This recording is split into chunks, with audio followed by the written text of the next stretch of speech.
Acara akad nikah Kaisang Pangarep dan Erina Gudono berlangsung khidmat pada Sabtu 10 November 2022.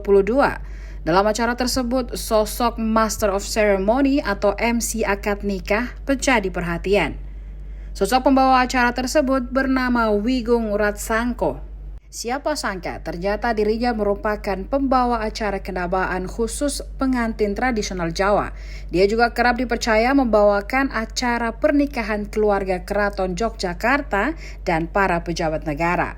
Ternyata Wigung sudah menjadi langganan untuk pernikahan keluarga Presiden Joko Widodo, Presiden Susilo Bambang Yudhoyono, putra dan putri Sultan Hamengkubuwono X, Paku Alam 7, Paku Alam 9, hingga Paku Alam 10.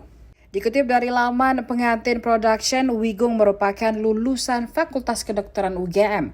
Wigung lahir di Pacitan 19 November 1967 silam. Ia dibesarkan di lingkungan keluarga seniman. Sang ayah mendirikan Tobong Panggung Wayang Orang. Namun, Tobong Wayang Orang sang ayah tak bisa bertahan, sehingga dirinya beralih belajar menjadi dalang wayang kulit.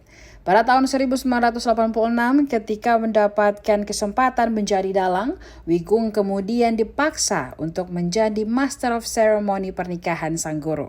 Sepanjang karirnya, Wigung kerap tampil sebagai narasumber dan reporter upacara adat di televisi lokal Yogyakarta. Wigung dipercaya menjadi pembawa acara bagi sejumlah keluarga pejabat negara.